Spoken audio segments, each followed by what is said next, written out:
ஸ்ருதிஸ்மிருதிபுராணானாம் ஆலயம் கருணாலயம் நமாமி பகவத்பாதம் சங்கரம் லோகசங்கரம் சங்கரம் சங்கராச்சாரியம் கேசவம் பாதராயணம் सूत्रभाष्यकृतौ वन्ते भगवन्तः पुनः पुनः निधये सर्वविद्यानां विजशे भवरोगिणां गुरवे सर्वलोकानां दक्षिणामूर्तये नमः।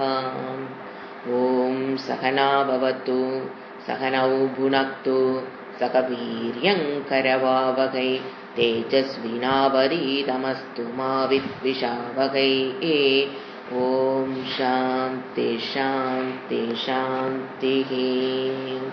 பகவத்கீதை 8வது அத்தியாயம் 3வது ஸ்லோகம். ஸ்ரீ பகவானுவாச்ச அக்ஷரம் பிரம்ம பரமம் ஸ்வபாவோ அத்யாத்ம முச்யதே பூதபாவோத்பவகரோ விசர்கக கர்ம சங்கிதக.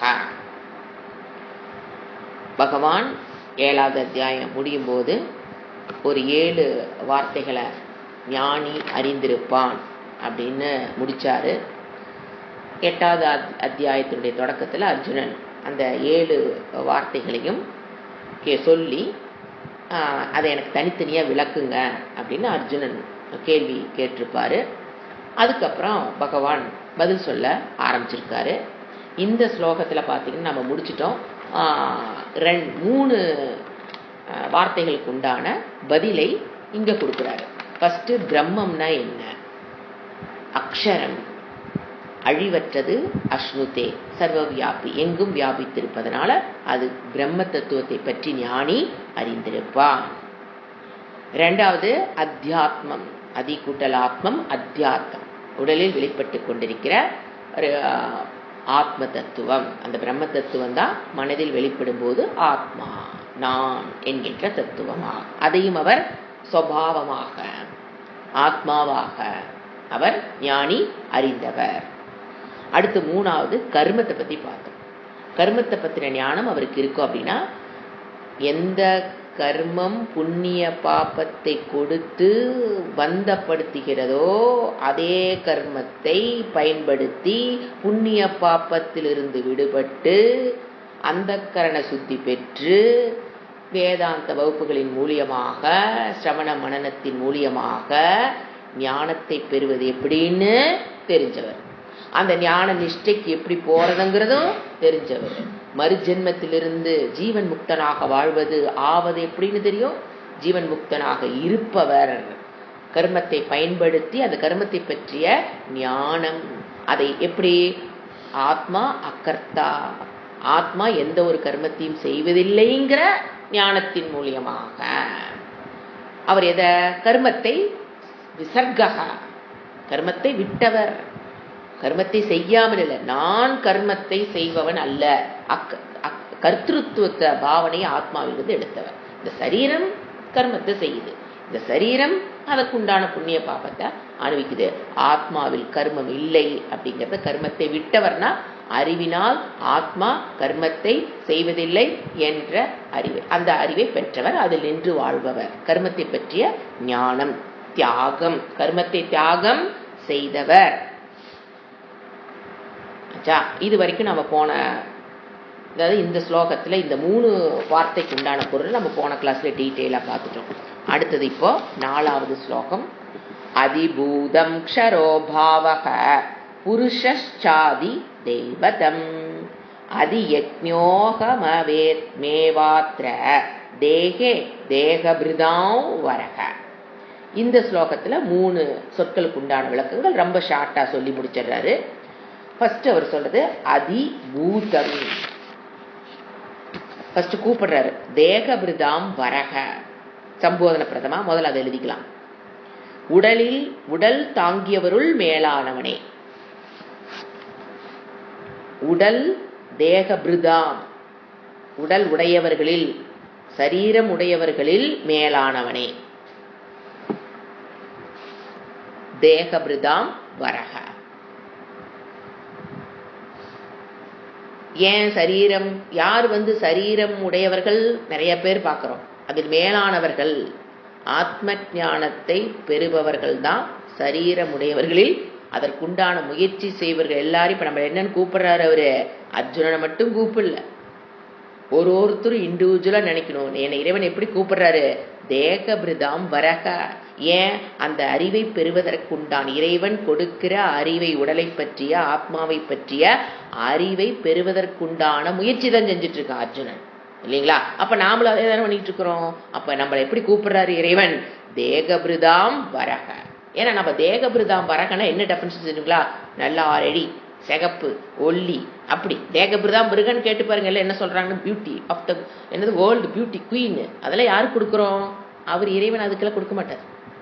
உண்மையில் தேகபிரதா மிருகனா 6 அடி சிகப்பு, ஒல்லி, இதுல நடந்து என்ன உலக அழகி போட்டி வென்றவள் அல்லது 6 பேக்ஸ் 8 பேக்ஸ் உடையவர்கள் தேகபிரதாம் வரகங்கிறது நம்மளோட டெஃபினிஷன். அது உண்மை, அது நிலையற்றது. அதுல நீ என்ன வச்சிருந்தாலும் அது நம்மள விட்டு போக போகுது எல்லாமே. அது தேகபிரதாம் வரக அல்லன்னு புரிஞ்சுக்கணும். ஏன் அர்ஜுனன் அந்த மாதிரி 6 பேக்ஸ் 8 பேக்ஸ்னால இறைவன் கூப்பிடல. இப்ப யார் தேகபிரதாம்? தேகத்தை உடையவர்கள் சிறந்தவன் நான் என்று இறைவன் நம்மளை கூப்பிடாரு. இந்த உலகத்தில் இருக்கவங்க நம்மளை ரெகனைஸ் பண்ண என்னங்க, ரெகனைஸ் பண்ணாட்டி என்னங்க, ஆனா நம்மளுக்கு பெர்மிஷன் கொடுத்தாத என்ன, பெர்மிஷன் கொடுக்காட்டியதான் என்ன, நம்மளை என்னதான் நம்மளை தப்புன்னு சொன்னாலும் இறைவன் என்ன சொல்றாரு? டிக் போட்டாரா இல்லையா நமக்கு? தேகபிரதாம் யூ ஆர் வரக, சூப்பர்லேட்டிவ் டிகிரி வரக, யூ ஆர் த பெஸ்ட். உனக்கு சரீரம் கொடுத்ததுல பெஸ்டான ஆளு நீ. ஸோ இந்த இடத்துல நாமளே என்ன பண்ணிக்கணும்? ஒரு மனதை உத்வேகத்துக்கு கொண்டு வருவதற்கு இறைவன் அழகா கூப்பிடுறாரு. ஏன்னா சுத்தி எல்லாம் கல்லடி வாங்குவோன்னு தெரியும், தேவையத்த குழப்பத்தை வேலை பண்ணிட்டு இருக்கிறேன்னு உலகம் நம்மை ஏசும். ஆனா இறைவன் என்ன அதை பத்தி நம்ம கவலைப்படக்கூடாது. யாரு இறைவன் கூப்பிடுறது கரெக்டா இல்ல மற்றவர்கள் சொல்ற நம்மளை பத்தி கமெண்ட் அடிக்குது சரியா, எங்க அவங்க அப்படி சொல்றாங்க இப்படி, அதெல்லாம் இன்னையோட விட்டுருங்க. என்னை இறைவன் கூப்பிடுகிறார். கிருஷ்ணர் தேகபிரதாம் வரக. இந்த வேர்டெல்லாம் நாங்க படிக்கும்போது எனக்குள்ள ஒரு பெரிய மாற்றத்தை கொடுத்து. ஏன்னா அந்த ஸ்டேஜில் சரியா பண்றோமா, நாம தப்பு பண்றோமா, நம்ம அவங்கள கரெக்டா போறாங்களான்னு ஒரு ஆசிலேஷன் இருக்கிற டைம் இருக்கும். அந்த டைம்ல இந்த வார்த்தையெல்லாம் அப்படியே அப்படி ஈட்டி மாதிரி மனசுக்குள்ள பாஞ்சது. அதுக்கப்புறம் யார் என்ன சொன்னாலும் கீப் குவைட், வாயில சொல்ல மாட்டோம், மனசுல you keep quiet, you don't know, எனக்கு தெரிஞ்சு போச்சு. அப்படி இந்த மாதிரி வார்த்தைகள் அழகா கூப்பிடுறாரு பாருங்க. ஏன் அர்ஜுனன் கூப்பிடல? ஏன் வேற பேரு குந்தி புத்திரனு கௌந்தேயன் ஏன் கூப்பிடல? இதுக்குண்டான முயற்சி செய்பவன் அழகான வேர்டு, பெருசா நீங்க எக்ஸ்பிளனேஷன் கொடுக்க வேண்டிய வேர்டு இல்ல, ஆனா உத்வேகத்தை கொடுக்கக்கூடிய வேர்டு தேகபிரதாம் யூ ஆர் த பெஸ்ட். நம்மளை கூப்பிடுறாரு இறைவன். அர்ஜுனனை கூப்பிடுறாருன்னா இந்த வேலை இந்த வரவங்க எல்லாத்தையும் கூப்பிடுறாருன்னு புரிஞ்சுக்கணும். அடுத்து என்ன சொல்றாரு? க்ஷர அழியும் பாவக. ஞானிக்கு எது தெரியும்? க்ஷரக பாவக. க்ஷரகனா அழியும், பாவகனா இயல்புடையவை. எது அது? அதிபூதம். ஃபர்ஸ்ட் வேர்டு, அதாவது இந்த ஸ்லோகத்துல ஃபர்ஸ்ட் வேர்டு அதிபூதத்தை பத்தின டெஃபினிஷன் கொடுத்துட்டாரு. மீனிங் எழுதிக்கிங்க, நான் ஒன்னொன்னா விளக்கிக்கலாம். க்ஷரக அழியும் இயல்புடையவை அதிபூதம்.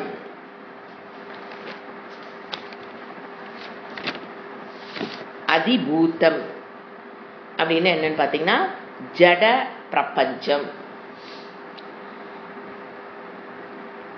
அதாவது பஞ்சபூதத்தினுடைய தத்துவத்தை அறிந்தவர் ஞானி. த எக்ஸ்பீரியன்சிங் வேர்ல்ட். க்ஷர அழியும் பாவ பொருட்களை அறிந்தவர் அப்படின்னா இந்த இடத்துல மெயினா நம்ம என்ன தப்பு பண்ணுவோம் புரிஞ்சுக்கிறதுல பாத்தீங்கன்னா, எண்ணெய் நான் இங்க வச்சுக்குவேன், தனியா வச்சுட்டு உலகத்தை பாக்குறது. அப்படி அல்ல, இந்த உடலையும் கொண்டு அதுல போட தெரியும். இந்த உடலும் என்னது? ஜடம், அழியும் தன்மை உடையதுன்னு என்னுடைய உடலையும் போட்டு ஆத்மாவாக நின்று நம்ம அதை பார்க்க தெரியும். அப்ப தப்பு வராது. ஏன்னா பாக்குற போது என் உடலை தவிர்த்து உலகம் தான் ஜடம்னு பார்க்க கூடாது. அது சொன்னேன். ஜடம் அழியும் பொருள்கள் அதிபூதம், அதை ஞானி அறிவார். அதுக்கு ஜனிமத் வஸ்து சர்வம். ஜனிமத்து வஸ்து சர்வம், தோன்றியது. தோன்றியதெல்லாம் நமக்கு என்ன தெரியும்? ஒரு அங்கங்களுடையது, அது ஒரு நாளைக்கு தேய்ந்து போகும், ஒரு நாளைக்கு அழிந்து போகும். அதனால ஜனிமத்து வஸ்து எல்லாமே தோன்றியது. சர்வம் என்று ஞானி அதை அறிவார். அப்படின்னு சொல்லும்போது நம்மளுடைய ஸ்தூல சரீரம், சூக்ஷ்ம சரீரமும், நம்மளுடைய மனம், இந்திரியம் எல்லாமே சேர்த்து வச்சு அது அழியக்கூடியது, க்ஷரம், அழியும் பாவத்தை உடையதுன்னு யாருக்கு தெரியும்? ஞானி அறிந்தவர். அடுத்த வேர்டு அதி தெய்வத்துக்கு உண்டான விளக்கம் வருது. அதிபூதமாகும், ஃபுல் ஸ்டாப். அது ஒரு சென்டென்ஸ் முடிச்சுக்கலாம். அடுத்தது புருஷக. இந்த இடத்துல அதி தெய்வம் புருஷக ஹிரண்ய கர்ப்பன் போட்டுக்க. புருஷகன் இந்த இடத்துல யார கிருஷ்ணர் சொல்றாருன்னா, எப்படி நீங்க ஹிரண்ய கர்ப்பர் சொல்றது நான் விளக்குறேன். புருஷகங்கிறது கோஸ் டு ஹிரண்ய கர்ப்பகா, அதி தெய்வம் ஆவான். இது ரெண்டாவது. இந்த ஸ்லோகத்துல 3 வேர்டு விளக்குறாரா, இது ரெண்டாவது வேர்டு. அதி தெய்வங்கிறது ரெண்டாவது வேர்டு. அதி தெய்வம்னு என்ன சொல்லிட்டாரு? புருஷக அதி தெய்வம். இப்ப புருஷக அதி தெய்வம்னா ஹிரண்ய கர்ப்ப தத்துவம்ங்கிறாரு.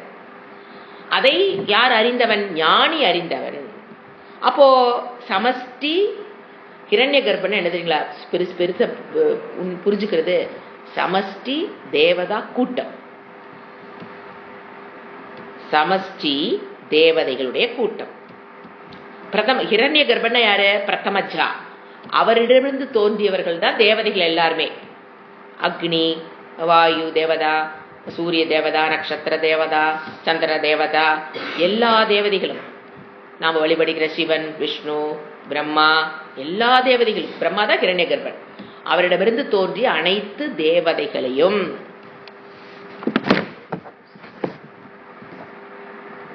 இந்த விராட்டுங்கிறது இந்த ஸ்தூல சரீரம் பிரபஞ்சம் தோன்றுவதற்கு முன்னால பிராக்குன்னு சொல்லுவோம். விராட்டுக்கு பிராக்கு.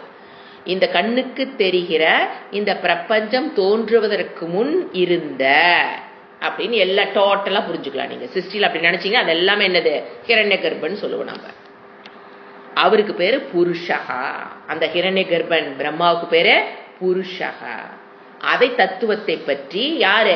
ஞானி நன்கு அறிந்தவர். தேவதா தத்துவம், ஹிரண்ய கர்ப்ப தத்துவத்தை பற்றி, ஸ்தூலம் உருவாதற்கு முன்பு இருந்த சூக்ஷ்ம பிரபஞ்சத்தை பற்றிய அறிவை உடையவர். இது எப்படி இருந்தது, எப்படி படைக்கப்பட்டது இந்த உலகம் அப்படிங்கிற அறிவை உடையவர் ஞானி. அதி தெய்வம், சமஷ்டி, சூக்ஷ்ம பிரபஞ்ச, தேவதா தத்துவம். எதை தெரிஞ்சவரு? சமஷ்டி, சூக்ஷ்ம பிரபஞ்ச தேவதை பற்றிய தத்துவம். இப்ப நீங்க பாத்தீங்கன்னா இந்திரியங்கள் எல்லாமே ஒன்னொன்னு ஒரு தேவதா. மனம், சந்திரன் தான் தேவதா. நீங்க தத்துவ போதத்துல பாத்தீங்கன்னா ஒன்னொன்னுக்கு ஒரு தேவதைகள், சக்திகள் எல்லாமே ஒரு தேவதைகளாக இருந்து, கண்ணுக்கு ஒரு தேவதா, சூரிய தேவதா, நாக்குக்கு ஒரு தேவதா, புத்திக்கு ஒரு தேவதா, நம்ம கால்களுக்கு விஷ்ணு, இந்த மாதிரி ஒன்றுக்கும் என்னது? அந்த தத்துவத்தை நன்கு அறிந்தவர். ஒவ்வொரு உடலிலும் அந்த தேவதைகள் அந்தந்த இடத்தில் இருந்து அந்த உடலை பாதுகாக்கிறது. அதை நன்கு அறிந்தவர் ஞானி.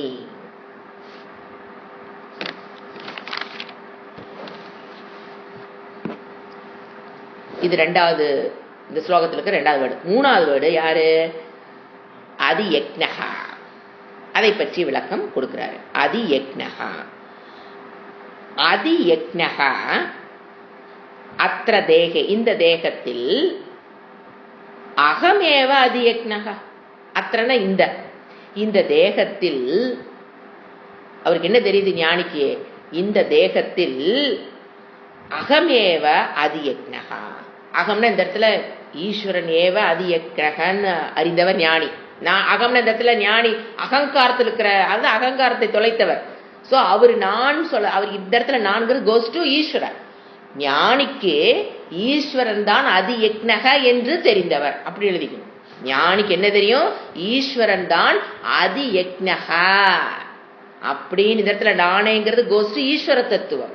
அகம் ஏவ, அது பாருங்க ஏவகாரம், நான் மட்டுமே அதி யக்ஞக, ஈஸ்வரன் தான் அதி யக்ஞன் என்று ஞானிக்கு தெரியும்.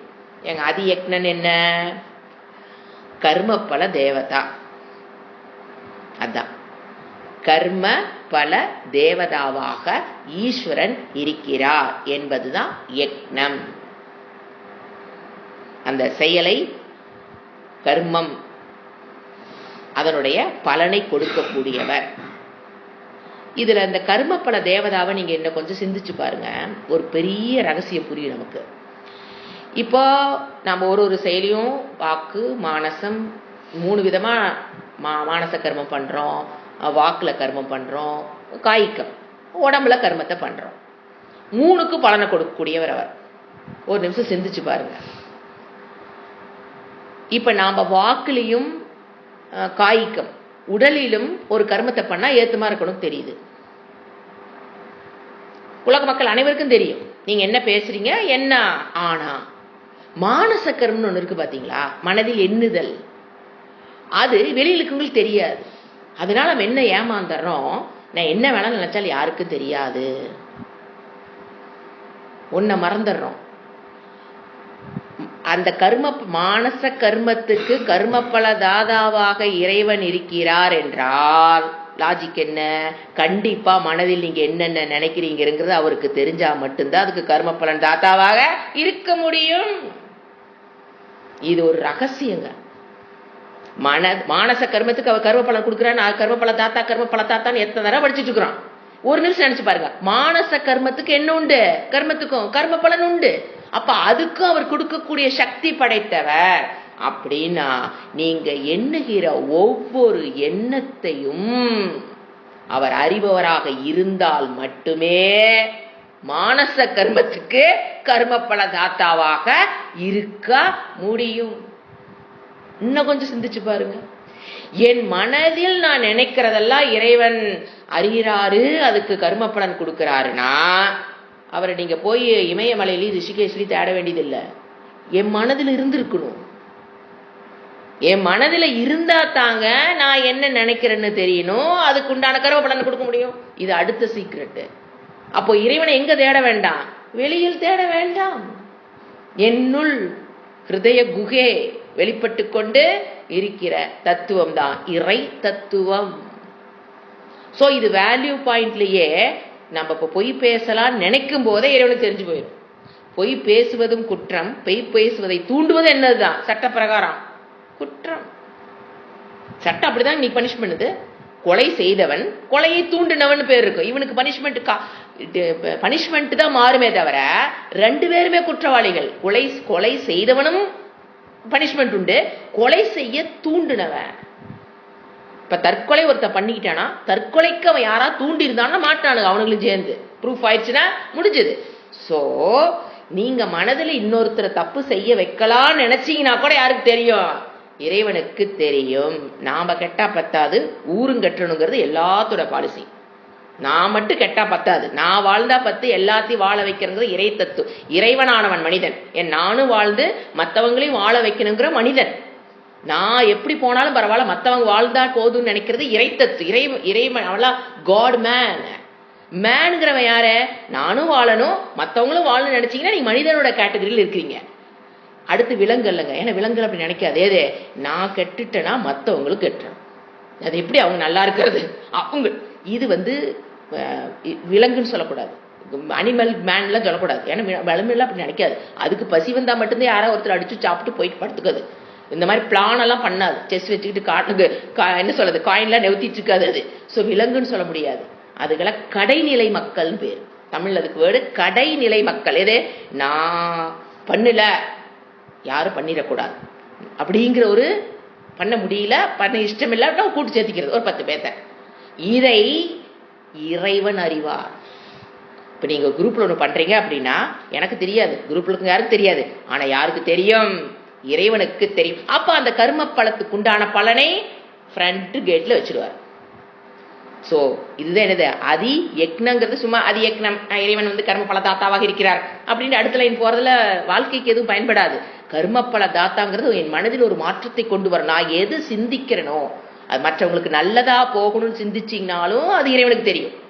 நான் கெடுதல் பண்றதுக்காக சிந்திக்கிறேங்கிறது வெளியில இருக்குன்னு தெரியாம இருக்கலாம், உங்களுக்கு ஏற்ற மாதிரி உட்கார்ந்து இருக்குன்னு நினைச்சு. நம்மளுக்கு ஜென்ரலா ஒண்ணு பாத்தீங்கன்னா எல்லாரும் சொல்றது, அவன் தப்பு மேல தப்பு பண்றான், அவன் நல்லா இருக்கிறான், கடவுள் அவனை நல்லா வச்சிருக்கிறாரு, நான் அவ்வளவு நல்லதா இருக்கிறேன், எனக்கு இறைவன் கெடுதலை கொடுக்கிறாரு. தவறான புரிதல், கீழ்நிலையான புரிதல், அடிமட்ட கீழ்நிலையான புரிதல் வச்சிருந்தீங்க. தயவு செஞ்சு மாத்திக்கிங்க. எது மற்ற தப்பு மேல ஒருத்தர் தப்பு பண்ணிட்டு இருக்கான், அவன்லாம் நல்லா இருக்கிறான், நான் தப்பே பண்றது இல்ல, என்னை கடவுள் சோதனைக்கு மேல சோதனை போடுறாரு, உங்களுடைய கண்ணுக்கு அவன் நல்லா இருக்க மாதிரி தெரியுது, அப்படி வேணா வச்சுக்கோங்க. ஆனா இந்த சிந்தனை கீழ்நிலையான புரிதல் எங்கிட்ட இருக்குங்கிறத தெரிஞ்சு அந்த தத்துவத்தில் தவறு இருப்பதை உணர்ந்து அவன் மனசுல என்ன நினைச்சாலும் இறைவனுக்கு தெரியும், என் மனசுல என்ன நினைச்சாலும் இறைவனுக்கு தெரியும். அதற்குண்டான கருணைய தண்டனையை அங்க கொடுப்பாரு, இங்க உண்டான தண்டனை எனக்கு கொடுப்பாரு அப்படிங்கிற அறிவைக்கு வரணும். கீழ்நிலை அறிவில நின்று திங்க் பண்ணாதீங்க. ஏன்னா கர்மப்பல தாத்தா நம்ம லட்ச தடவை சொல்லியிருக்கோம் கிளாஸ்ல, அது அந்த அளவுக்கு கீழே இறங்கி ரகசியங்களை புரிந்து கொள்ளணும். அகம் அது யக்னஹா என்ன சொல்றாரு, இறைவன் தான் கர்மப்பல தாத்தாவாக சப்ஜெக்டுக்குள்ள வந்தீங்கன்னா ஞானி இதை டெப்தா அறிந்தவர். அவர் என்ன புலம்ப மாட்டாரு, தப்பு செய்யறவனா நல்லா இருக்கானேன்னு அவர் என்னைக்கு புலம்ப மாட்டாரு, தெரியும் அங்க இறைவன் இருக்கிறாரு. அவனாவது சொல்ல, அவனாச்சு அவங்களாச்சு, இறைவனாச்சு அவங்களாச்சு, அவங்க லெட் தெம் டூ. அது அவங்க நம்ம போய் திருத்த போறோம், அதெல்லாம் ஒன்றும் வேண்டாம், சொல்லலாம் ஒரு வார்த்தை அவ்வளவுதான், அதுக்கப்புறம் அது அவங்களோட இஷ்டம் ஆச்சுங்களா. அடுத்தது தேகபிரதாம்பரக. இப்ப 3 வார்த்தை நம்ம முடிச்சிட்டோம். தேகபிரதாம்பரக முதலே சொல்லிட்டேன். சோ அதிபூதம்னா என்ன, அதி தெய்வம்னா என்ன, அதி யக்னன்னு யாருக்கு தெரியும், ஞானி அறிந்தவர். முடிச்சுங்களா. அடுத்த ஸ்லோகம் 5வது ஸ்லோகம். இப்ப இதுல 6 பார்த்துட்டோம், 7வது வேர்டு இதுல கொடுக்கிறார். மெயினா இந்த அத்தியாயமே இந்த 7வது வேர்டுக்கு உள்ள விளக்கங்கள் அதிக இடத்துல வரும். அந்த காலேச்ச மாமேவ ஸ்மரன் முக்த்வா கலேவரம் யப் பிரயாத்தி சக மத்பாவம் யாத்தி நாஸ்தியத்ர சம்சய. வித்தவுட் டவுட் என்னை நம்பு, நான் சொல்றத நம்பு, என்னைய சந்தேகப்படாத. ஏன் நம்ம சந்தேகப்படுவோம்னு தெரிய மாட்டேங்குது இவனுக்கு, அதனால என்ன சொல்றாரு, என்னைய சந்தேகப்படாத, நான் சொல்றத நம்பு, நீ நம்பித்தாகணும், உனக்கு சயின்டிபிக் ப்ரூஃப் எல்லாம் கொண்டாந்து என்னால கொடுக்க முடியாது. there is no need of scientific proof, but உங்க புத்தி டெலஸ்கோப்பு மைக்ரோஸ்கோப்பை தேடும். அப்படி தேடாத, தேடினா உனக்கு பதில் கிடைக்காது. உன்னால நான் சொல்ற விஷயத்த ப்ரூவ் பண்ண முடியாது, என்னாலையும் ப்ரூவ் பண்ண முடியாது. சோ நம்பு, நம்பினார் கெடுவதில்லை. அதுதான் இந்த நம்பு. ஏன்னா சொல்றாரு பாருங்க, சம்சயம் வித்தவுட் டவுட், இது நம்பு, நம்பித்தான் ஆகணும். இறைவன் சொல்றது சில விஷயங்கள் நம்பித்தான் ஆகணும். அந்த மூடோட இந்த ஸ்லோகத்தை படி அப்படிங்கிறார். மெயினா என்ன சொல்றாரு பாத்தீங்கன்னா, இந்த ஸ்லோகத்தோட ஒரு இன்ட்ரோடக்ஷன் தான் நீங்க உள்ள போக முடியும். யார பத்தி அந்த காலே ரொம்ப முக்கியமான ஸ்லோகம், நிறைய பேர் நிறைய இடத்துல கோட் பண்ணுவாங்க. அந்த காலேச்ச மாமேவ ஸ்மரன்னு, உயிர் விடுகின்ற தருவாயில் என்னை நினை. இவ்வளவுதான். உயிர் விடுகின்ற அந்த காலை கடைசி காலத்தில் மாமேவா என்னை ஸ்மரன்னு நினைவில் கொண்டு அந்த செயலை பத்தி பேசுற, அந்த ஒரு நியமத்தை பத்தி சொல்ற. இப்போ அந்த காலத்தில் யாரை பத்தி, யாரு அந்த காலத்தில் அப்படின்னு பாத்தீங்கன்னா உபாசகரை கூப்பிடுறாரு, நாட் ஜெனரல் பீப்புள். புரிஞ்சுங்களா, ஜெனரலா பண்றவங்க அல்ல, உபாசகன். இப்போ உபாசகன்ல 3 குரூப் ஆஃப் பீப்புள் இருப்பாங்க. அதுல இவர் யாரை கூப்பிடுறாருன்னு கண்டுபிடிக்க தெரியும். யார்கிட்ட சொல்றாரு, அந்த காலே மாமேவ ஸ்மரன், என்னை நினை அப்படின்னு யாரை கூப்பிடுறாரு, நாட் காமன் பீப்புள். உபாசனை செய்யறவங்கள 3 குரூப் ஆஃப் பீப்புள் இருப்பாங்க. ஒன்னு பாத்தீங்கன்னா உபாசனை செய்து அதன் பலனாக, அதாவது சக்காமமாக உபாசனை செய்தல். இப்ப உங்களுக்கு அந்த வேர்டெல்லாம் புரியுங்கிற தைரியத்துல நான் ஃபார்வர்ட் ஆயிட்டு இருக்கிறேன். ஐயோ சக்காமனை என்னங்க, உபாசனை என்னெல்லாம் கேட்கக்கூடாது. மானச வியாபாரம் என்னது, உபாசனா, மறந்துடக்கூடாது டெஃபினிஷன் எல்லாம். உபாசனை சொன்ன என்ன ஒரு ஞாபகம் வரணும், மானச வியாபாரம், கர்மா டூயிங் இன் மைண்ட், நாமஸ்மரணம் ஜபம், அதெல்லாம் என்னது உபாசனா, டக்குன்னு புரிஞ்சுக்கணும். அந்த உபாசனையில 3 டைப் இருக்கு. ஒண்ணு சக்காமமா உபாசனை பண்றது, தப்பெல்லாம் எதுவுமே கிடையாதுங்க. சக்காமமா பண்றேன்னா இக்கல ஒக்க பிராப்தி எனக்கு வேணும், எனக்கு குடும்பத்துல ஒரு இந்த மாதிரி பிரச்சனை இருக்கு, எனக்கு அந்த தியானத்தின் மூலியமாக உபாசனையின் மூலியமாக கண்டிப்பாக பிரச்சனையிலிருந்து விடுபடலாம். ஆச்சா, அது சக்காமமாக நீங்க ஒண்ணு செய்யறீங்க, அதுக்குண்டான பலனை பெற்றுட்டு போயிட்டே இருப்பீங்க. அது ஒரு குரூப் ஆஃப் பீப்புள். அவங்களே இல்லை, இறைவன் கூப்பிடுவது அவங்களே அல்ல. ஏன்னா அவங்க செய்யறாங்க, அதுக்குண்டான பலன் கிடைக்குது, அவங்க போயிட்டே இருக்காங்க. அப்புறம் அடுத்த பிரச்சனை வரும், அதுக்கு ஒரு உபாசனை பண்ணுவாங்க, அதுல இருந்து விடுபட்டுருவாங்க. கண்டிப்பா அதுக்கப்புறம் ஒரு பிரச்சனை வரத்தான் போகுது, ஏன்னா பிரச்சனை எல்லாம் வாழ்க்கை கிடையாது. அப்ப அதுக்குண்டான உபாசனை பண்ணுவாங்க, தே வில் அப்படியே they will end their life. இது ஒரு குரூப் ஆஃப் பீப்புள். இவங்களை இறைவன் கூப்பிடல. இன்னொரு குரூப் ஆஃப் பீப்புள் உபாசனை செஞ்சு பூர்வ ஜென்மத்து புண்ணியம் எல்லாம் கொஞ்சம் ஆட் ஆகி உங்களை மாதிரி வேதாந்த வகுப்புகளுக்கெல்லாம் வந்துடுறவங்க வந்து நிஷ்காமமா உபாசனை பண்ணி, ஏன்னா இதுக்குள்ள வந்துட்டோம்னா நமக்கு என்ன ஆயிரும், சக்காமங்கிறது புரிஞ்சு போயிடும். நிஷ்காமமா பண்ணி அந்த கரண சுத்தி பெற்று சிரவண பிராப்தி கிடைச்சு மனன பிராப்தி கிடைச்சு நிதித்தியாசன பிராப்தி எல்லாம் கிடைச்சு ஞான நிஷ்டை முடிச்சவங்களும் இருப்பாங்க. அவங்களையும் கூப்பிடல. உபாசனையில போறவங்க இப்படியும் இருப்பாங்க. ஏன்னா சக்காமம் பண்ணி அதுல கொஞ்சம் ஒரு என்ன சொல்றது, அந்த ஒரு சிந்திக்கிற சக்தி வரும்போது பரீட்சையா லோக்கான்கிற வேர்டு முண்டக்கோபரிஷத்து யூஸ் பண்ணும். அதை செஞ்சு செஞ்சு அதுல ஒரு டயர்டு என்னத்தை பண்ணாலும் மனசுக்குள்ள ஒரு திருப்தி வழியே பரீட்சைய லோக்கான ஆகி உபாசனைகள் செய்து பரீட்சை உலகத்தை டெஸ்ட் பண்ணி நித்திய அனித்தியம் எது, நான் இதை நோக்கி ஓடுறேன், எனக்கு எது கொடுக்கறது இல்லைங்கிறது ஓரளவுக்கு அறிவு வந்ததுக்கு அப்புறம் பூர்வ ஜென்மத்து புண்ணியம் தர்மத்துக்கு உட்பட்ட வாழ்க்கை இருந்தால் அவனுக்கு சிரவண பிராப்தி மனன பிராப்தி அவன் போயிடுறான். உபாசனை ஆரம்பிச்சு எங்க போயிடுறாரு, அவரு ஜீவன் முக்தரை அடைஞ்சிருவார். ஆச்சா, அவங்களையும் இங்க கூப்பிடலை. யார கூப்பிடுற, ஏன்னா இந்த ஸ்லோகம் பல இடத்துல தவறா புரிந்து கொள்ளதுனால யார கூப்பிடுறாருன்னு ஃபர்ஸ்ட் தெரியும். உபாசனையில தேர்ட் குரூப் ஆஃப் பீப்புள் இருப்பாங்க. அவங்க யாருன்னு பாத்தீங்கன்னா உபாசனை பண்ணிருப்பாங்க, பட் அதாவது சக்காம உபாசனை இருக்காது, நிஷ்காம உபாசனை பண்ணுவாங்க. ஃபர்ஸ்ட் நிஷ்காம உபாசனை பண்ணி வைராகியத்தையும் பெற்றிருப்பாங்க. அந்த உபாசனையோட பலன் என்ன, வைராகியம். ஆனா ஒரு இந்த வேதாந்தத்துக்குள்ள வர்றக்கு உண்டான வாய்ப்போ அல்ல வேதாந்தத்தை முழுமையாக கற்றுக்கொள்ள முடியாத வாய்ப்போ ஏற்பட்டவங்க தேர்ட் குரூப் ஆஃப் பீப்புள் இருப்பாங்களா, இருக்க மாட்டாங்களா? வந்திருப்பாங்க, ஓரளவுக்கு குவாலிஃபிகேஷன் இருந்திருக்கும், வைராகியம் நல்லா பெற்றிருப்போம். உபாசனைனா வைராகியம் கண்டிப்பா ஓரளவுக்கு ஈஸியா கிடைக்குங்க. சோ வைராகியத்தையும் பெற்றுக்கலாம். ஆனா என்ன, ஜீவன் முக்தனாக ஆகாதவர்கள். ஏன்னா செகண்ட் குரூப் யாரு, கரெக்டா பிளான் போனா ஜீவன் முக்தி அடைஞ்ச ஞான பிராப்தி போயிட்டே இருக்காரு அவரு, அவரையும் விட்டுருங்க.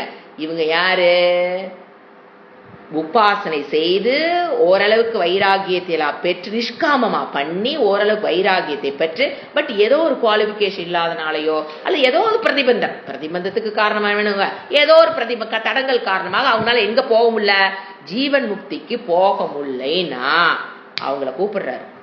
வெட்டியா போயிடாத, இங்க வா, என்ன பண்ணு, கடைசி காலத்துல நீ என்ன பண்ணு, என்னை நினைத்து கொண்டு உயிரை விடு. அப்படி விட்டேனா இதுக்கு நீ நம்பித்தாகணும். நீ ப்ரூஃப் எல்லாம் கிட்ட கேட்கக்கூடாது. முதல்ல சொன்ன பாத்தீங்களா, இதை நான் சொல்றது நீ நம்பித்தாகணும். அப்படி உன்னால நீ ஜீவன் முக்திக்கு போகாம இருந்து நீ உயிரை விடுற. நமக்கு தெரியுமில்ல ஜீவன் முக்தி ஆனமா இல்லையா, நமக்கு தெரியுமா இல்லையா? அப்படி உயிரை விடும்போது என்ன பண்றாரு அவரு, நீ என்னை நினை, ஈஸ்வரனை நினை. அப்ப அவர் என்ன தெரியுங்களா சொல்வாரு, கடைசியா நம்ம என்ன அதுல என்ன லாஜிக்னு பாத்தீங்கன்னா, உயிர் விடும்போது நீ எது நினைக்கிறியோ that plays a very important role in the next ஜென்மா. அப்போ இந்த எண்ணை நினைத்துக்கொண்டு நீ உயிர் விடுற அப்படின்னா உனக்கு பிரம்மலோக பிராப்தி கிடைக்கும். என்னை நினைத்துக்கொண்டு நீ உயிர் விட்டாய் என்றால் பிரம்மலோக பிராப்தி கிடைக்கும். இங்க விட்டதை என்ன பண்ணலாம், அங்க போய் அந்த வைராகியம் உனக்கு எங்கேயும் பெற்றுட்டியே, அங்க போய் பிரம்மலோகம் போய் நீ ஆடல் பாடல் பின்னால போயிட்டு இருக்க மாட்ட, இந்திரிய சுகத்துக்கு நீ போயிட்டு இருக்க மாட்ட. கண்டிப்பா அந்த வைராகியம் உனக்கு உதவி பண்ணுமா, என்ன பண்ணுவா, பிரம்மாஜி கிளாஸ் போடுறா வந்து உட்காருவியா, படிப்பியா, இங்க விட்டதை என்ன பண்ணிடலாம், அங்க முடிச்சுக்கலாம். ரொம்ப நல்ல விஷயமா இருக்குதே. ஏன்னா இதில் நழுவர்களுக்கு வாய்ப்புகள் அதிகம் இருக்குன்னா அவங்களுக்கு என்ன பண்றாரு, ஒரு ஹோப்னு சொல்லக்கூடாதுங்க, இட் இஸ் அ ஃபேக்ட். இது ஹோப்னா நம்பிக்கைங்கிறது கேட்டாந்த வாழ்து எப்பவுமே, இது இட் இஸ் அ ஃபேக்ட். அதைத்தான் இங்க சொல்றாரு. அதுக்கு அடுத்த ஸ்லோகத்துல என்ன சொல்றாருன்னு பாத்தீங்கன்னா, இப்ப நீங்க மனதை இப்ப கடைசி காலத்துல அவன் நினைக்கிறான்னு வச்சுக்கல, இப்ப நாம இந்த இடத்துல ஒரு மனம் இதை பத்தி ஒரு விசாரம் செய்யாமல் அவர் எப்படி இதை சொல்றாருன்னு நம்மளால புரிஞ்சுக்க முடியாது. இப்ப மனம்னா என்ன, மனதினுடைய தன்மை என்ன? இப்ப வந்துங்க கடைசி காலத்துல உயிர் விடும் போது நீ உபாசனக்கனாக இருந்து உயிர் விட்டினா பிரம்மலோக பிராப்தி. சரி, ஓகே. உபாசனை செய்யல ஒருத்தன், நார்மல் உபாசனைக்குள்ள வேதாந்தத்துக்குள்ளே வரலீங்க, உபாசனைக்குள்ளேயும் வரலீங்க, அவங்க ஃபோர்த் குரூப் ஆஃப் பீப்புள், அவங்களுடைய நிலைவை இறைவனை நினைத்துக் கொண்டு உயிர் விடுதலை பத்தி இப்ப படிக்க போறோம். 4வது கேட்டகரி வந்துட்டுங்க, கன்ஃபியூஸ் பண்ணிக்க கூடாது. உபாசனைக்குள்ளேயும் வரல, வேதாந்தத்துக்குள்ளேயும் வரல. 99 பீப்புள் இவங்க தான் இருக்காங்க. 99.99 ஆட் பண்ணிக்கங்க. இவங்களை பத்தி நம்ம சிந்திக்கணுமா வேண்டாமா? அவங்க இறைவனை உயிர் விடும் போது இறைவனை நினைத்தால் கண்டிப்பா நல்ல அடுத்த டிராவல் வந்து நல்லா இருக்கும், லோகம் அல்லது நல்ல ஒரு ஸ்ரீமதாம் குலே அந்த மாதிரி ஏதோ ஒரு பிராப்தி கிடைக்கும். இது கண்டிப்பாக உயிர் விடும்போது இறைவனுடைய நாமத்தை அவங்க ஜெபிச்சுக்கிட்டு இருந்தாங்கன்னா கண்டிப்பா அடுத்த ஜென்மம் இந்த இறை சிந்தனையோடு கூடிய குடும்பத்திலேயோ அல்லது மனதோடவோ கண்டிப்பா பிறப்பாங்க. அதுல இருந்து அவங்க பக்திங்கிறது வந்துருச்சுன்னு வச்சுக்கலாம். அப்புறம் அப்படி ஸ்டெப் பை ஸ்டெப் அவங்க போயிடலாம் அப்படிங்கிறது உண்மை பொறுத்து. இப்போ மனம் கடைசி காலத்துல நினைக்கணும். யாரு 3 குரூப் விட்டுருங்க, நார்மல் பீப்புளை பத்தி இப்ப படிக்கிறோம் ஆச்சா. இவங்க கடைசி காலத்துல இறைவனை பற்றி நினைக்கணும் அப்படின்னா இப்ப எப்படி வந்து உடலால் 60 வயசுக்கு பிறகு புதிதாக ஒரு கர்மத்தை கற்று செய்ய முடியாதோ, உடல்னால அதனால ரிட்டையர்மெண்ட் பண்ணி அனுப்புறான். செஞ்ச வேலையே உன்னால 60க்கு மேல செய்ய முடியாதனாலதான் என்ன பண்றான் கவர்மெண்ட், 60 வயசு ஆயிடுச்சு you back to your home அனுப்புறானா இல்லையா? அப்ப என்ன தத்துவம்? 60 வயசுக்கு மேல செஞ்ச வேலையவே செய்ய முடியாது. நீ 50 வருஷமா டீச்சரா இருந்திருக்கலாம், 30 வருஷம் டீச்சரா இருந்திருக்கலாம், ஆனா அதையும் என்ன பண்ண முடியாதுனால 60 வயசுக்கு மேல செய்ய உடல் என்ன ஆயிருது, சோர்வு, தளர்வு, வயோதிகம், ஜரா, அதுல போய் மாட்டிக்குவோம், செய்ய முடியாது ஆச்சா. அப்படி இருக்கும்போது மனமும் என்ன ஆகுது, தன்னுடைய வலிமையை சக்தியை இழக்கிறது. பாதுகாக்கப்படாத மனமாக இருந்தால் மனமெல்லாம் அவ்வளவு சீக்கிரம் உடல் மாதிரிலாம் டயர்ட் ஆகாதுங்க, அதாவது சக்தி இழக்காது. நீங்க வந்து மனதை ஒழுங்காக பண்படுத்தி பாதுகாத்து வைக்கலினா, இதான் நார்மல் பீப்புள் தானே, இவங்க எங்க போய் மனதை பண்படுத்தினாங்க, பக்குவப்படுத்தினாங்க, ஆட்டோமேட்டிக்கா ராகத்வேஷம் அதிகமாகி மனம் எங்க போயிருச்சு, உங்களுக்கு இயலாமைக்குள் போய்விடும். They don't read Patanjali Yoga Sutram. They don't come for Bhagavad Gita. They don't come for attend any classes. அப்படிங்கும் போது என்னங்க இருக்கும், ராகத்வேஷம் இருக்க எச்சாயி தைரியம் இழந்த பலகீனமான மனம்தான் கண்டிப்பா 60 வயசுல இருக்கும். எப்படி உடலால் ஒரு புதிய கர்மத்தையோ செஞ்ச கர்மத்தையோ செய்ய முடியாதோ அதை போல் மனம் 60 வயது 70 வயதிற்கு பிறகு புதிதாக இறைவனை பற்றி சிந்தனையை நம்ம சிந்திக்க ஆரம்பிக்கிறோம்னா, அது அபியாசம் பண்றோம்னா உயிர் விடும்போது அது வந்துங்க இப்ப மனதனுடைய ஞாபகத்துக்கு வராது. எப்படின்னு கேளுங்க, அது மனதனுடைய தன்மை தெரிஞ்சிருக்கணும். மனதனுடைய தன்மை என்ன பாத்தீங்கன்னா, எதை நீங்க அபியாசம் பண்ணிக்கிட்டே இருக்கிறீங்களோ அது நம்மளுடைய சுபாவமாகும். இது மனதனுடைய தன்மை. எதை நீங்க அபியாசம் பண்றீங்களோ அது சுபாவமாயிரும். சுபாவம் நாங்க வித்தவுட் எனி எஃபர்ட் செய்யறதுக்கு பேர் சுபாவம். ஃபோர்ஸ் பண்ணி செஞ்சீங்கன்னா அதுக்கு பேர் சுபாவம் இல்ல. Without your consciousness, without any effort the mind will do something. எப்படி அபியாசம் கொடுத்தீங்கன்னா, இப்போ மனம் எப்படி உருவாக்குதுன்னு பாருங்க. இது apart from Bhagavad Gita psychological point. ஒரு மனம் எப்படி உருவாகுது, ஏன்னா அதை வச்சுதான் அந்த காலை அவனுக்கு ஞாபகம் வருமா வராத நாம லாஜிக்கா புரிஞ்சுக்க முடியும். புதுசா 60 வயசுக்கு மேல 50 வயசு 60 70 வயசுக்கு மேல புதுசாக ஒன்னை சிந்திக்க முடியாது.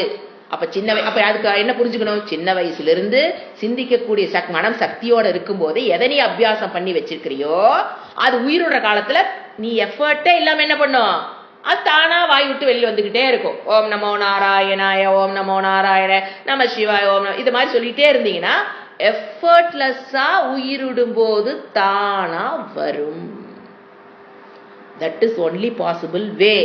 ஏன்னா மனுஷ புத்தி குறுக்கு புத்தி என்ன பண்ணும், எல்லாம் இந்திரிய சுகத்தை 70 வயசு வரைக்கும் ஆரம்பிச்சுட்டுனால என்ஜாய் பண்ணிக்கலாம், இறை சிந்தனையில அப்புறமேல ஆஃப்டர் சஷ்டியப்த பூர்த்தி முடிஞ்சதுக்கு அப்புறம் மேலாந்த வகுப்புக்கு நான் வர்றேங்க. ஐயோ கஷ்டம். மனம் எதையும் புதிதாக ஏற்றுக்கொள்ளாது. ஒரு 40 தான், நாங்க 45க்கு வந்து தடுமாறணும். ஒரு 40 35ல வெரி குட் ஏஜ், 25ல தி பெஸ்ட் ஏஜ். அப்படியே பணம் அப்படியே பதியும் பாருங்க உங்களுக்கு எல்லாம். நமக்கே ஆசையா இருக்கும், சே நம்மள விட்டு உழைச்சிட்டோமே இந்த வயசுல, இப்ப போட்டு உழப்பிட்டு கிடக்கிறமே எனக்கு தோணும். அப்பெல்லாம் கூட படிக்கிறவங்க அந்த 20-25ல படிக்கிறவங்களும் அப்படியே சக்குன்னு புரிஞ்சுக்குவாங்க. அப்போ அது அபியாசம் அவங்க 25 வயசுல இருந்து 70 வயசு வரைக்கும் பண்ணாங்கன்னா என்ன ஆகும், 70 வயசு சோபாவமா அவங்க வாயிலிருந்து என்ன வரும், பத்ரங்கர்னே விஷ்ணுயாம தேவாக அப்படி வாய் வளர்க்கிட்டே சின்னதுல இருந்து சொல்லிக்கிட்டே இருந்தா நீங்க உயிர் விடும் போது அவங்க யாரும் சொல்ல வேண்டாம், ஏய் உயிரோட போற நீ வந்து இறைவன் நாமத்தை சொல்லணும்னு சொல்ல வேண்டாம். மனசு பாட்டுக்கு என்ன ஓடிட்டு இருக்கிற டேப்ர காடாட்ட பத்ரங்கர்னே விஷ்ணுயாம தேவாக பத்ரம் பஷ்யமாக்ஷபிரஜத்ராக ஸ்திரைரங்கை அப்படியே வரும். அப்படி அங்க வரணும்னா வருஷக்கணக்கா அதை பிராக்டிஸ் பண்ணி இருக்கணும். உடனே உயிரோட காலத்துல புக் எடுத்தா எது மந்திர புஷ்பத்தை எடுத்தா நான் படிக்கணும், அதெல்லாம் வேலைக்கு ஆகாதுங்க. கண்ணும் தெரியாது, கை தூக்கறக்கு கூப்பிடறக்கு பேசுறக்கே சக்தி இல்லாம இருக்கும் போது மனம் தான் உங்களோட உயிர் விடுற வரைக்கும் எங்கோட டிராவல் ஆகிற ஒரே ஆளு என்னுடைய மனம். அதை பொக்கிஷமாக பாதுகாத்து வையுங்கள். யாருக்கிட்டையும் கொடுத்துடாதீங்க. அதை உங்களுக்குள்ள அது எவ்வளவு மெருகேற்ற முடியுமோ, எவ்வளவு சக்தி படைத்ததாக மாற்ற முடியுமோ மாற்றி வைத்துக் கொள்ளுங்கள். ஏன்னா கடைசியில உயிர் விடுற வாய் போயிருக்குங்க, கண்ணு போயிருக்குங்க, என்னது கோமா ஸ்டேஜ் குழந்தைங்க போயிருக்கலாம். ஆனா மனம்ங்கிறது உங்களோடவே இருக்கும். அதை ரொம்ப கேர்ஃபுல்லா சின்ன வயசுல இருந்து அதை ஒழுங்குபடுத்தி வச்சுக்கிட்டீங்கன்னா அதை பத்தி நம்ம கவலையே பட வேண்டாம். உயிரோட நேரத்துல நம்ம கூட இருக்கிறது மனம், அது செழுமையாக ஃப்ரெஷ்ஷா நமக்கு வேணுங்கிறத என்ன வேணும் உதவி வேணுமோ அது செய்யும். இங்க எல்லாம் இந்திரியத்துக்கு பின்னாலேயே ஓட விட்டுட்டு உயிரோடுற காலத்துல மனமே மனமேனா அது ஒரு பக்கம் பிச்சுக்கிட்டு போகும். நாம அதுக்கு பின்னாலே போக முடியாது, உடலும் ஒத்துழைக்காது, எதையும் சாப்பிடவும் முடியாது. ஏன்னா மனம் எதை நோக்கி ஓடும்? இந்திரியத்தை நோக்கி ஓடி ஓடி சாப்பிட்டு சாப்பிட்டு சாப்பிட்டு பழக்கி வச்சிட்டோமா, கடைசி காலத்துல இருந்து சாப்பாடு சாப்பாடு சாப்பாடு தான் ஞாபகம் வரும். சாப்பாடு மனசு நினைச்சாலும் வாயில கேட்க முடியாது. அப்படி கேட்டு அவங்க கொண்டாந்து ஓட்டா டாக்டர் என்ன பாரு, நோ டாக்டர் நோ கொடுத்துறாதீங்கன்றுவாரு. முடிஞ்சு போச்சா? மனம் ஏங்கும் ஏங்கும். ஒரு ஸ்வீட் சாப்பிட முடியேன்னு ஏங்கும். கொடுமைங்க அதெல்லாம். அப்ப இந்திரியத்துக்கு பின்னால மனதை விட்டோம்னா கஷ்டப்படுறப்போ ஆள் ஆறுதான், நான் தான். ஆச்சா? சோ இந்திரிய ஒழுக்கத்துக்கு கூட அது என்ன சொல்லுது, இதான் மனதினுடைய தன்மை. நீங்க அபியாசம் எதை பண்றீங்களோ அது கடைசி காலத்துல சுபாவமாக வித்தவுட் எனி எஃபர்ட் அப்படியே, நான் சும்மா சொன்ன பத்ரங்கர்ண ஏதோ ஒண்ணு நம சிவா எதை நீங்க வேணாலும் சொல்லிக்கலாம். பத்ரங்கர்ணே விதா வரணும்னு நான் சொல்லவில்லை. ஒரு எதுக்கு நம்ம தமிழ் பாடல்கள் போட்டு சொல்லி கொடுக்குறோம், யோசனை பாருங்க. இதெல்லாம் அபியாசம் ஆகிட்டே இருக்கணும். அது very useful in your old age. புரிஞ்சுங்களா? யாரும் நம்ம வந்து கண்டுக்கலாம், நம்ம வாட்டுக்கு ஏதாவது புக் எடுத்து சென்ட் பண்ணிக்கலாம், நமக்குன்னு ஒரு ஓன் டைம் செட் பண்ணிக்கலாம். புரிஞ்சுங்களா? இன்று இப்ப மனதினுடைய தன்மைக்கு சைக்கலாஜிக்கல் பாயிண்ட் சொல்றேன். இன்று நான் என்ன நினைக்கிறேன் அப்படிங்கிறது யாருக்கா தெரியுதா? Decided by hmm? இதுதான் இன்னைக்கு கேள்வியே. இன்று நான் என்ன நினைக்கிறேன் என்பது நாம் நினைச்சுக்கிறோம். நான் என்ன நினைக்கிறேனோ, நாம தப்பா நினைச்சு வச்சிருக்கிறது என்னன்னு முதல்ல தெரிஞ்சுக்கலாம். இன்று நான் என்ன நினைக்கிறேங்கிறது காரணம் என்னுடைய கணவன், என்னுடைய மனைவி, என்னுடைய குழந்தைகள், என்னுடைய பிசினஸ், என்னுடைய படிப்பு, அல்லது ஏதோ என்ன ஒண்ணு படிக்கிற குழந்தைக்கு படிப்பு, இல்லது என்னுடைய பக்கத்து வீட்டுக்காரர், என்னுடைய எழுத்து வீட்டுக்காரர், என்னுடைய உறவுகள் அப்படின்னு நாம நினைச்சிட்டு இருக்கிறோம். இன்றைய என்னுடைய நினைவுகளுக்கு நான் என்ன நினைக்கிறேன் என்பது டிபெண்ட்ஸ் அப்பான் நாம நினைச்சிட்டு இருக்கிறோம் உறவுகள், சூழ்நிலைகள் அப்படின்னு கிடையாது. இன்று நான் என்ன நினைக்கிறேன் என்பது இதுவரை நான் பாஸ்ட்ல இதுவரை நான் என்னத்தை படித்தோம், கேட்டோம், பழகினோம், பேசினோம், எக்ஸெட்ரா செய்தோம், எல்லாம் ஆட் பண்ணிக்க கர்மங்கள். என்ன பேசணும், என்ன நினைச்சோம், அதை வைத்துத்தான் இன்றைய எண்ணம் என்னிலிருந்து எழுகிறது. முதல்ல அதை புரிஞ்சுக்கணும். யாரையும் பிளேம் பண்ணிட்டு கூடாது. நான் இன்னைக்கு என்ன நினைக்கிறேன், நம்மளுக்கே தோணும், என்ன நம்ம இவ்வளவு மோசமா திங்க் பண்றேன் இன்னைக்கு. நமக்கே தோணும், மனசாட்சி சொல்லியே என்ன இப்படி எல்லாம் மோசமா திங்க் பண்ற, வேதாந்தம் போறங்கிற இப்படி எல்லாம் வருது அப்படி உங்களுக்கு தோணுதா? அதுக்கு காரணம் யாரு? வெளியே இருக்கவங்கல்ல, நான் தான். இதுக்கு முன்னால நான் எதை எண்ணினேனோ, சிந்தித்தேனோ, படித்தேனோ, பேசினேனோ, என்னென்ன பதிவுகளை உண்டு பண்ணினேனோ, that decides today's thought. அப்ப என்ன பண்ணி இருக்கணும்? இப்ப புரியுது உங்களுக்கு? சீரியஸ். அந்த எண்ணங்கள் எவ்வளவு வலிமை பெற்றது. எண்ணம் போல் வாழ்வு, எண்ணம் போல் வாழ்வு, எத்தனை இடத்துல படிச்சிருக்கீங்க. அது எப்படிங்க எண்ணம் போல் வாழ்வு? இதுதான் சீக்ரெட். அப்ப என்ன பண்ணிக்கலாம்? இதுல இருந்து என்ன கத்துக்கிட்டோம்? இன்னைக்கு நான் எதை நினைக்கிறேனோ, எதை பேசுகிறேனோ, எதை பண்ணிட்டு இருக்கிறேனோ அதுதான் நாளைய எண்ணம். லாஜிக். அட்லீஸ்ட் பழச போய் நம்மளால போய் ரிவர்ஸ்ல போய் எல்லாம் டைம் இறைவன் கொடுக்கல. இந்த சினிமாலாம் அங்க ரிவர்ஸ் போறது அப்படிலாம் நம்மளால போக முடியாது. அட்லீஸ்ட் இன்னைக்காவது இப்பொழுதிலிருந்து என்ன பண்ணணும்? நல்லதை நினைத்து, நல்லதை கேட்டு, நல்லதை பேசி, நல்லதை பண்ணு, நல்ல பதிவுகள், ஜென்ரலா நல்ல பதிவுகள். ஏன்னா ஒரு இந்தியும் ஒரு பதிவு உண்டு பண்ணும். அது சாப்பிட்றத எதா இருந்தாலும் நல்லதா பண்ணுனா நாளைய எண்ணம் என்னங்கிறது என்னுடைய கண்ட்ரோலுக்குள்ள வருதா இல்லையா? It is under my. என்ன சொல்றோம்? என் மனம் வந்து நம்ம கண்ட்ரோல்லே இல்லைங்க, அது வாட்டுக்கு ஓடுதுங்க. No no no. இன்வெஸ்டர் யாரு? நான் தான். என் முயற்சியில் சிந்தித்து தான் என் மனம் உருவாக்கப்படுகிறது.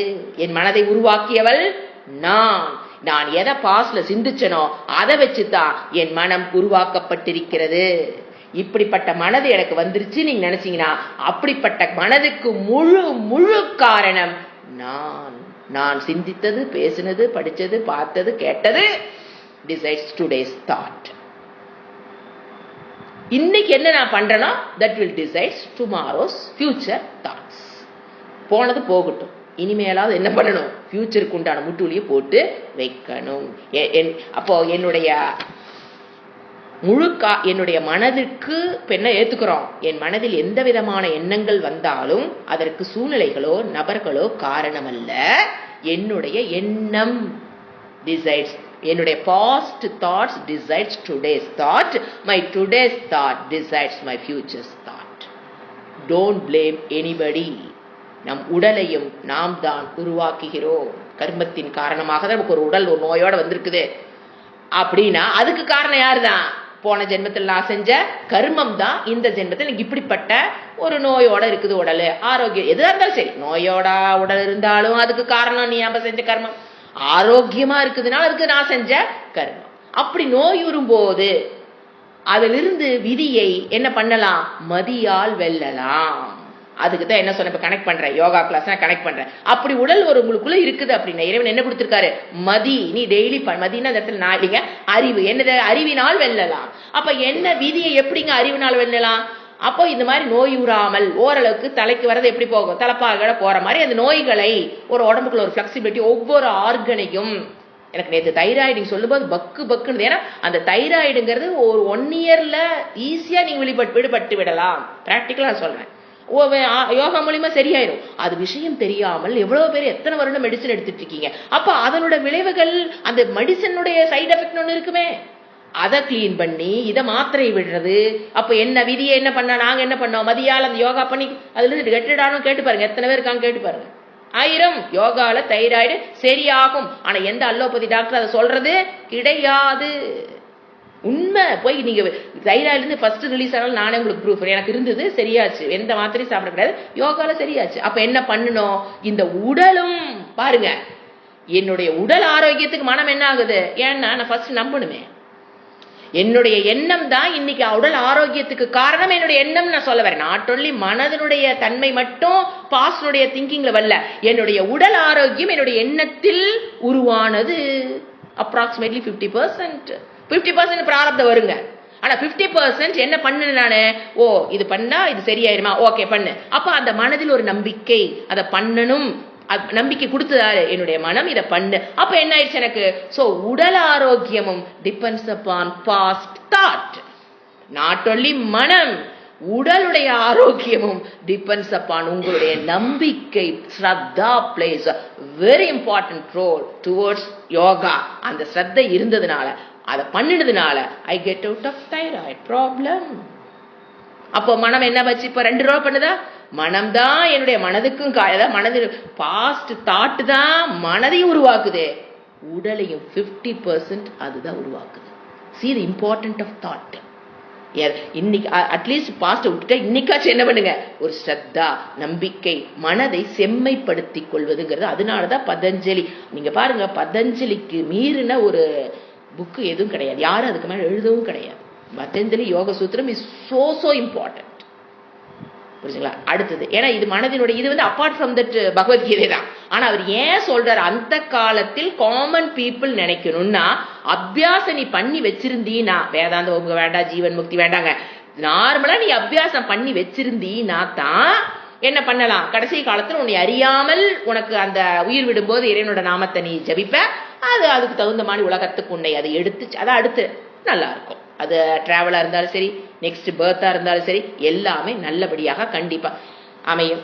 உடனே என்ன கேட்பீங்க, எங்க இதுக்கு ப்ரூஃப் என்ன, செத்து பாருங்க, இப்ப நாம தான் ப்ரூஃப். வேற என்ன சொல்றோம், இறைவன் என்ன சொல்ற, நீ டவுட் படாத, அவரே சொல்லிட்டு இருப்பாருங்க. ஏன்னா சந்தேகப்படுங்கிறது நல்லா தெரிஞ்சு வச்சிருக்க, சம்சய இதுல கண்டிப்பா உனக்கு டவுட் வரும், நம்பிக்கை வரலைனா உற்று, உன் இஷ்டத்துக்கு எதை வேணா நினைச்சுக்கோ. அதனாலதான் பாருங்க, வீட்டுல நாய் வச்சிருக்கவங்கள கோவிச்சுக்காதீங்க.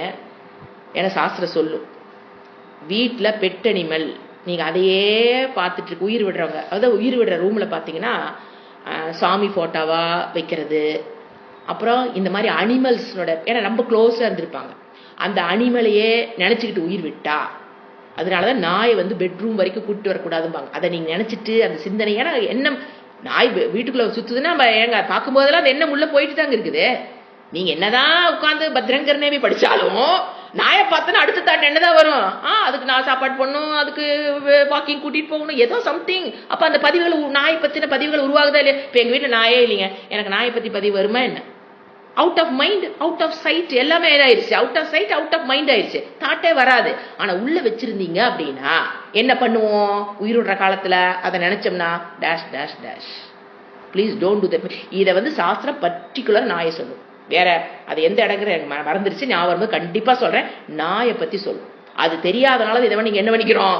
ஏன்னா கடைசி காலத்துல உயிர் விடுற, இப்ப நாம இன்னைக்கு இருக்கிற, எனக்கு நாளைக்கு டெத்து வருதுன்னு வச்சுக்க, அந்த நாயை பக்கத்துலயே படுக்க வச்சுட்டு படுத்திருந்தா எனக்கு பதிவு என்னதான் ஆயிருக்கு? கடைசி என்னங்க வந்திருக்கும்? கடைசி எண்ணம் plays a very important role. இதுக்கு ப்ரூஃப் எல்லாம் நீங்க கேட்டீங்கனால இறைவன் நான் சொல்லிட்டேன், நான் எனக்கு இதெல்லாம் ப்ரூஃப் எல்லாம் கொடுக்க முடியாது. இப்படித்தான் இறைவன் வாக்கு மேல ஸ்ரத்தை இருந்ததுன்னா தயவு செஞ்சு இந்த பெட் அனிமல்ஸ வீட்டுக்குள்ள விடாதீங்க. அட்லீஸ்ட் வெளியிலேயாவது வச்சிருங்க. என்னால விட முடியாதுன்னா அட்லீஸ்ட், ஏன்னா அந்த காலத்துல வச்சிருப்பாங்க, வீட்டுக்கு வீடு நாய் இருக்கு, அது பாட்டுக்கு வெளியில சுத்தம்.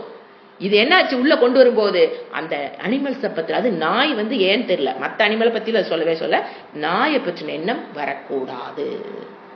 அப்போ உயிர் விடுற காலத்துல நீங்க எப்படி ஒரு பெட் ரிடனா இருக்காங்க அப்படின்னா உங்க கண்ணுல நேர்ல படுற மாதிரி ஒரு சுவாமி போட்டோ, ஒரு விஷ்ணுவோ சிவனை கண்ணு முடிச்சு பாக்குற சக்தி இருக்கிறவங்களுக்கு அதை உண்டான சூழ்நிலையை உண்டு பண்ணிக்கிங்க.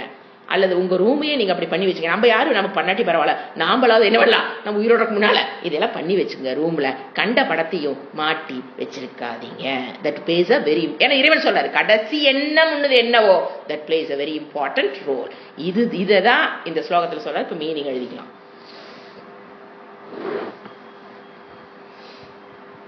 சின்ன வயதில் நல்ல விஷயங்களை சிந்தித்து சிந்தித்து அதையே குணமாக மாற்றி இருந்தால் அந்த மனம் நமக்கு பயன் தரும். புதிதாக சிந்திக்க முடியாது. இந்த கருத்தை தான் இவ்வளவு நேரம் சொன்னேன். எதை நான் அபியாசம் பண்ணி வச்சிருந்தனோ அது எந்த விதமான முயற்சியும் இல்லாமல் என் உயிர் விடுற காலத்துல அது ஞாபகத்துக்கு வரும். இதுக்கு ஒரு உதாரணம் சாமிஜி சொல்லுவாரு. நீங்க ஒரு எதையோ ஒன்று மனப்பாடம் பண்றேன்னு எடுத்து பாருங்களேன். பகவத்கீதை மனப்பாடம் பண்றோம், எதையோ மனப்பாடம் பண்றேன், சேன் பண்ண உட்காந்தீங்க, ரிப்பீட்டடா சேண்டிங் கேட்டு நம்ம மனசுல அறியாம ஓம் பத்ரங்கர்னேவி ஓடிக்கிட்டே இருக்கும், ஓ ஜாத்தவே தசை ஓடிக்கிட்டே இருக்கும். நம்மள அறியாம நம்ம பாட்டு சமையல் பண்ணிட்டு இருப்போம், மனசு எதை. அப்போ அந்த மாதிரி எண்ணங்களை மனதை பக்குவப்படுத்தி வச்சுக்குங்க. அந்த மாதிரி மனம் தான் வேணும். எந்நேரம் பிரச்சனைகளை பத்தின யோசனை, மன பிரச்சனையும் போதுங்க அதுக்குண்டான ஒரு பிரச்சனைக்கு சிந்திக்கணுங்க. எங்க எந்நேரம் ஒருத்தர் கேட்டாங்க, எந்நேரம் இப்படி மந்திரத்தையே படிச்சுட்டு இருந்தா வீட்டுல இந்த பிரச்சனைக்கு எப்படிங்க சால்வேஷன் பண்றது, அதை சிந்திக்க டைம் வேண்டாமா? இங்க பாருங்க, எந்த ஒரு பிரச்சனைக்கும் அதுக்குண்டான காலங்கிறது ரொம்ப கம்மி தான். நாம தான் அதை பெருசு பண்ணி ஒரு அரை நாள் முச்சூடு அதையே டொல் பண்ணி, நீங்க அரை நாள் முச்சூடு டொல் பண்ணி அந்த பிரச்சனைக்கு சொல்யூஷன் கண்டுபிடிக்கிறீங்களா, அரை நிமிஷத்துல கண்டுபிடிக்கிறீங்களாங்கிறது உங்களுடைய எஃபிஷியன்சியை பொறுத்தது, மன அமைதியை பொறுத்தது. மனம் எந்த அளவுக்கு அமைதியாகுதோ அந்த அமைதியான மனம் அரை நிமிஷத்துல அது சொல்யூஷன் கண்டுபிடிச்சிட்டு வேலையை பார்த்துட்டு போயிட்டே இருக்கும். இந்த அந்த மன அமைதி இல்லாத அமைதி இல்லாத மனம், மெச்சூரிட்டி இல்லாத மனம் ஒரு பிரச்சனைக்கு விடை கண்டுபிடிப்பதற்கு நானே பார்த்திருக்கிறேன் 5 மணி நேரம் 10 மணி நேரம் ஆகும். அதை நம்ம அப்படிங்கிறது இதுக்கு இதுதான் பதில், இதுக்கு இதுதான் வழி, இதுதான் ஹோல், இது வழியா தான் போகணும், இந்த பிரச்சனையும் தப்பிக்கிறதுக்கு ஒரு சின்ன எலி ஓட்ட கிடைக்கும், அந்த வழியா போனா போயலாங்கிறது பிரச்சனை கேட்கவே உள்ள பதிஞ்சிடும். ஆனா அதை ரூம் போட்டு யோசனை பண்ணி அடுத்த நாள் சொல்ற வரைக்கும் நம்ம பார்ட்னருக்கு டைம் கொடுத்துரும். ஏன்னா எங்க லைஃப்ல ஒரு பெரிய பிரச்சனையா டக்கு நமக்கு தோணும், சொல்லக்கூடாதானா, சொன்ன கம்முனு. அப்புறம் 2 நாள் கழிச்சு திருப்பி அதே சொல்யூஷன் தான் நிற்பாங்க. ஸோ லெட் தம் பி, அப்படி இருக்கட்டும். இந்த மனம் உங்களுக்கு அமைதிப்படுத்துறீங்க, அந்த சாஃப்ட்னஸ் அதிகமாச்சுன்னு வச்சுங்களேன், பிரச்சனை சொல்லவே அங்க உள்ள சொல்யூஷன், அதுக்கு பேர் ஹோல்னு பேர், என்ன ரேட் ஹோல்னு பேர். எந்த பிரச்சனைக்கும் ஒரு ரேட் ஹோல் இருக்கு. எலி போற அளவுக்கு ஒரு வாட்டிங் இதுதான் அந்த பிரச்சனை. எந்த பிரச்சனையா இருந்தாலும் ஒரு ரேட் ஹோல் வருங்க. அந்த ரேட் ஹோல் தொலாவணும், கண்டுபிடிக்கணும், டட்டு போட்டு அதுக்குள்ள நுழைஞ்சிட்டே வச்சுக்க, முடிஞ்சு போச்சு. எலிய ஒரு சின்ன ஓட்டைக்குள்ள வீட்டு என்ன கலாபரம் பண்ணுது, அதுக்கு தான் பேர் ரேட் ஹோல்னு ஒரு இங்கிலீஷ்ல ஒரு வேர்டு உண்டு. அதாவது எந்த பிரச்சனைக்கு ஒரு ரேட் ஹோல்னு ஒன்று சொல்லுவோம், அதுக்குள்ள நுழைஞ்சிட்டீங்கன்னா வெளியே வந்துடலாம். அது ரேட் ஹோலை தேடுவாங்க பாருங்க, 2 நாள் ஆகும். அது 2 நாள் யோசனை பண்ணி தப்பா அடைபட்ட ரேட் ஹோலை போய் உள்ள வைக்குவாங்க. அப்புறம் வெளியில வந்து அப்புறம் உண்மையான ரேட் ஹோல்ங்கிறது கடைசி வரைக்கும் வெளியில் வர வரைக்கும் பேர் தான் ரேட் ஹோல். பாதி தூரம் போயிட்டு திரும்பி வரக்கு பேர் ரேட் ஹோல் இல்லை. ஸோ எந்த பிரச்சனைக்கும் என்ன இருக்கும் அதை சிந்திச்சுட்டு அந்த பிரச்சனையில நான் வெளியில் வந்துடும். நீங்க 2 நாள் கொடுக்குறீங்களா ஒரு பிரச்சனைக்கு சொல்யூஷனுங்கிறது உங்களுடைய மன அமைதியை மெச்சூரிட்டியும் பொறுத்தது. உண்மையால அவ்வளவு நேரம் கொடுக்க தேவையே இல்லை. சரிங்களா? அடுத்தது இப்ப மீனிங் எழுதிக்கலாம். அந்த காலேச்ச 5வது ஸ்லோகத்துக்கு மீனிங்.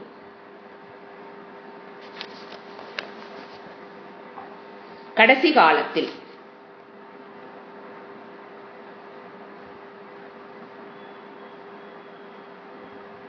மாம் ஏவ என்னையே, ஈஸ்வர தத்துவம் இந்த இடத்துல கிருஷ்ணர் அல்ல, மாம் ஏவ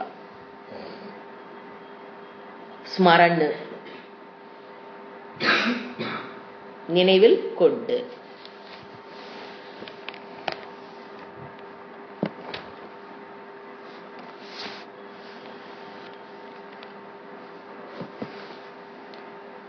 எவன் எக எவன் கலேவரம், ஒரே கலவரங்கிறாங்களா, உடம்புக்கு பேரு கலேவரம். உடலை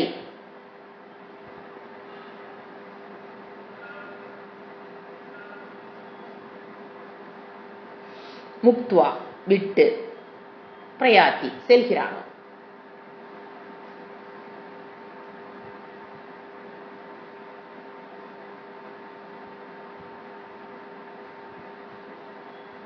அவன் சக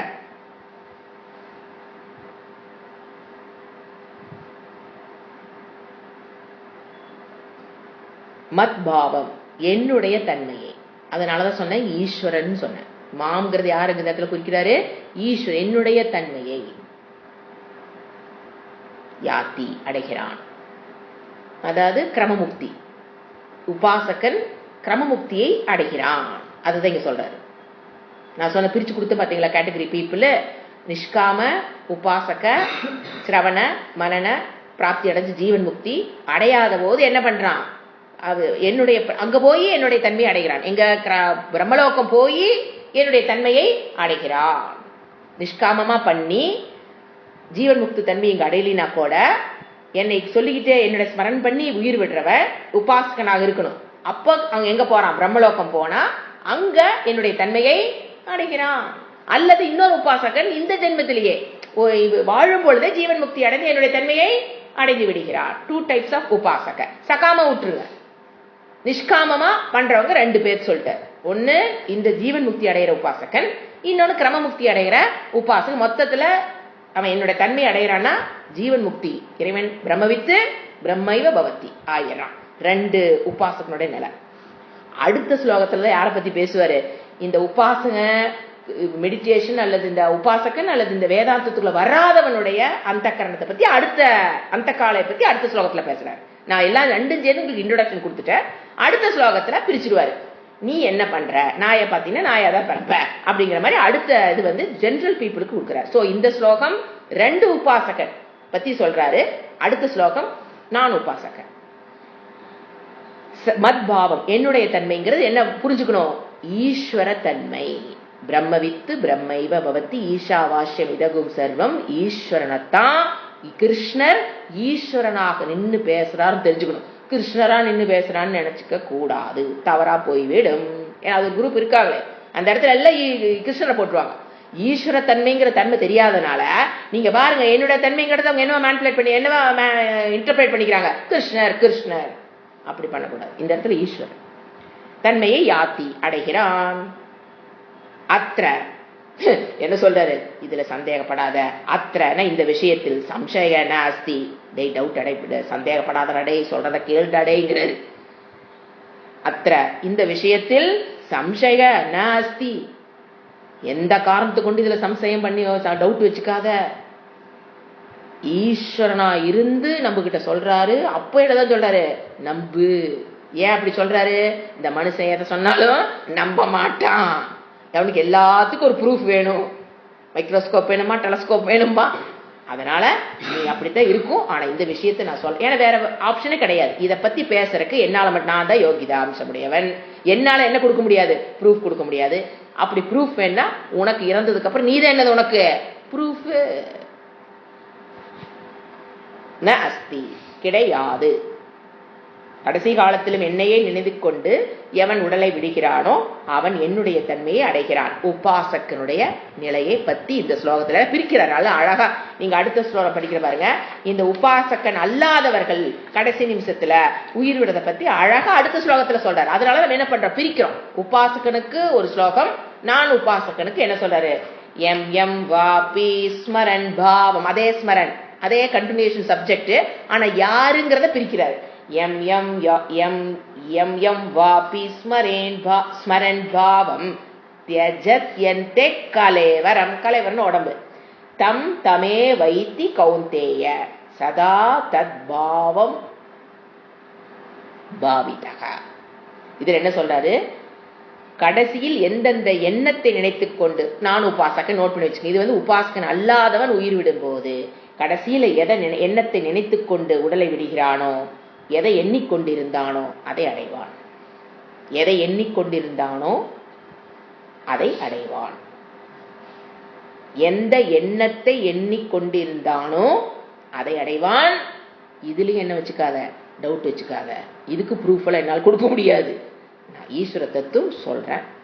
உலகத்தை படைத்த இறைவன் கூறுகிறார். இதை நாம் இந்த இடத்துல என்னதான் பண்ணியாகணும், நம்பித்தான் ஆகணும். ஓம் சாந்தி சாந்தி சாந்தி. ஹரிஹி ஓம் ஸ்ரீ குருப்யோ நமஹ. ஹரிஹி ஓம். இது காமன் பீப்புளுடைய அந்த ஸ்மரணத்தினுடைய நியமம் நோட் பண்ணிக்கிங்க. அது உபாசகனுடைய நியமம், உயிர் விடுறது அந்த கால ஸ்மரன். இந்த இடத்துல அதே நியமம் தான், அந்த காலத்தில் இறைவனை நினைத்தல், பட் காமன் நியமம் டு காமன் பீப்புள்.